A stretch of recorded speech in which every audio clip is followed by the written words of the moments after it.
Mladý robotník zo Sečovskej Polianky Michal Levčík pracoval v Prahe, keď mu prišiel povolávací rozkaz práve na východné Slovensko. Prijal ho s odporom, lebo znamenal koniec jeho snom o slobode. Určite sa tie sny približovali Palachovej pochodni, ktorá v januári v 69. zasiahla do protestných udalostí drásajúcim spôsobom.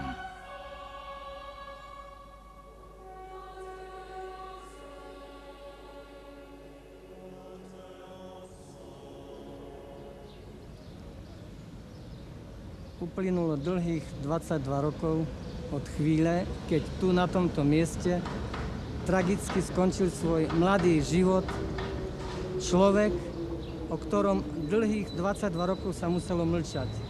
Rodičia, príbuzní, dedina Báni, spoločnosť nesmela poznať príčinu tohto nešťastného skonu. Až dnes, po dlhom čase, je tu zase možnosť vrátiť sa späť do minulosti a objasniť príčinu tejto tragédie.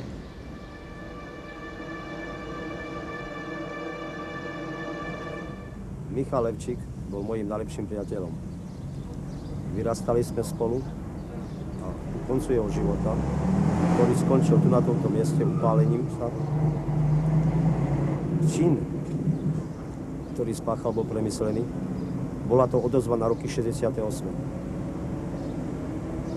Myslím si, že je veľmi pekné, keď dneska si môžeme spomenúť túto pamiatku, ktorá sa stala pred 23 rokmi. Pretože v dobe, predtým, keď sme žili, sa o tom nesmelo rozprávať.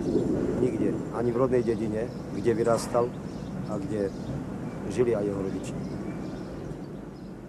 Bol piatok 11. apríla 1969. Čerstvý vojačik Michal Levčík sa ešte pred prísahou dostal do nemocnice v Košiciach. V ten podvečer sa vracal so sprievodcom Dušanom Kovaľom k útvaru.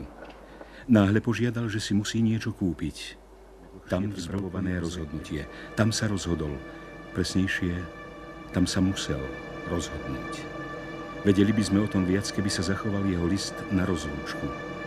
Ale mnohovravné ostáva jeho zdôverenie sa otcovi. Otec, ja to musím urobiť. Musím. Medzitým ho vyhľadala skupina mužov z Prahy. Jej poslanie zaniklo v nenávratne. A tak, hoci súvislosti mnohé jasne naznačujú, trezory ostali dôkladne prázdne. Horiaci bežal cez ulicu. Svedkovia však už nemohli pomôcť a strach z doby naháňal mlčanie. Michalov príbeh v ohni má však jasné politické kontúry a jeho krutú smrť pripomína službu konajúci lekár doktor Poľak.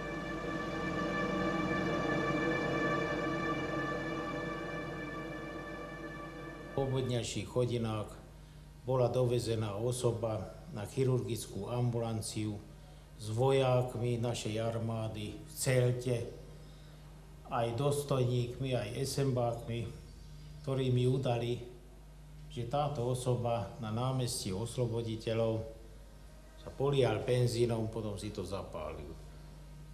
Mal som konštatovať, či ide o mŕtvého alebo živého človeka. Pri odkrytí videl som na stole chlapa zhorelého celkom, malej postavy, ktorý nejaví vôbec známky života, bez pulzu, bez tlaku. A pri vyšetrení som zistil, ak som ho dotkol, mu odpadol jeden prst, oči vôbec nemal, bol zhorený celkom. A pri pupku som našiel pracku vojenskú a podľa toho som osúdil, že pravdepodobne ide o vojáka. A okrem toho na jednej nohe mal z ponožiek kus a podľa toho tiež som mohol zistiť, že je vojak. Už presne na farbu sa nepamätám, či to bolo zelenej farby, či modrej farby. Tak som konštatoval smrť a vypísal som lístok a žiadal som súdnu pitvu, kde som uviedol diagnózu zhorené telo 3. a 4. stupňa a žiadal som súdnu pitvu. Ostal ako pochodeň v rade a jeho obeta musela byť zamlčaná. Iba mestský večerník stihol priniesť neucelenú správu so sarkastickým titulkom Módna smrť. Teda nie smrť ako istá súvislosť s Palachovou pochodňou. Nie smrť ako obeta, ale módna samovražda s laxným dodatkom motív samovraždy sa vyšetruje. Tak písali noviny. Naozaj, motív samovraždy sa vyšetruje dodnes. A užialená matka sa za toľké roky nevie z tej tragédie spamätať.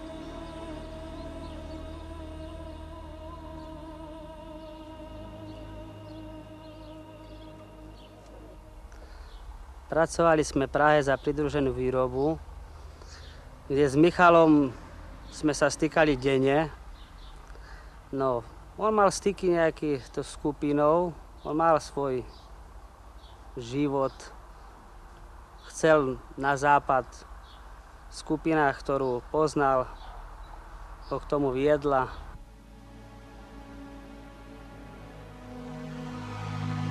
No, chlapec to bol tichý, dobrý, taký utiahnutý skôr by som povedala, pretože ho mali už v takom staršom veku jeho rodičia.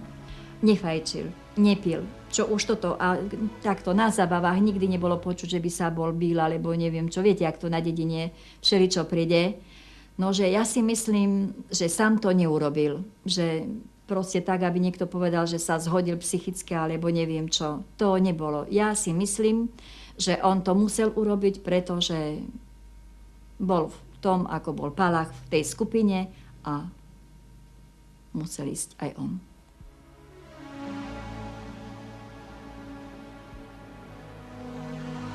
Pripomeňme si nad hrobmi, ako vtedy bežal čas.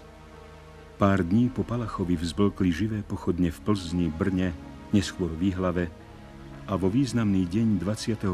februára sa opäť pri Václavskom námestí upálil 18-ročný Jan Zajíc a po ňom iný a ďalší. U nás i za hranicami.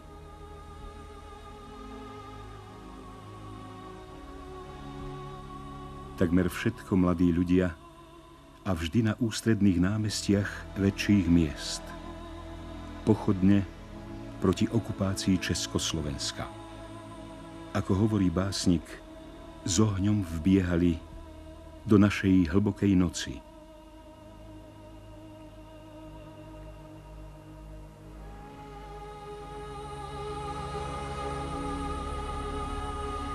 Oficiálne orgány a štátna bezpečnosť udúšali tieto plamene v zúrivej snahe o monopolnú normalizáciu. Dobre sa započúvajte do nepriameho svedectva kronikára zo Sečovskej Polianky. Dňa 11. apríla 1969 prešla našou obcov smutná správa o samovražde Jozefa Michala Levčíka. Pochádzal z chudobnej robotníckej rodiny. Dňa 11. apríla podľa výpovede prítomných dôstojníkov sa podrobil vyšetreniu vo vojenskej nemocnici v Košiciach. Po prepustení z nemocnice sa vypýtal od vojaka, ktorý ho sprevádzal do obchodu. Tu si zakúpil horľavinu. Podľa výpovede jedného dôstojníka napísal rozlúčkový list, v ktorom sa rozlúčil s rodinou. Na pohreb prišla malá skupina vojakov a dôstojníkov. Pochoval ho grécko-katolícky farár. Kronikár bol až úzkostlivo stručný, veď pochovávali samovraha. Už sme boli aj prekvapení na tom pohrebe, že prišlo málo vojakov. Prišli asi 19-20. A všetko takto, len ticho, nič nehovoriť. Ja si myslím, že to bolo to isté, čo urobil Palach, že to bola tá istá situácia. No a preto sa to muselo ututlať. Po pohrebe nás vyšetrovala verejná bezpečnosť. Vtedy sa nedalo tak hovoriť o tom, pretože nebola na to ani vhodná chvíľa, ani vhodný nejaký ten čas, pretože by neprospelo ani jemu, ani nám.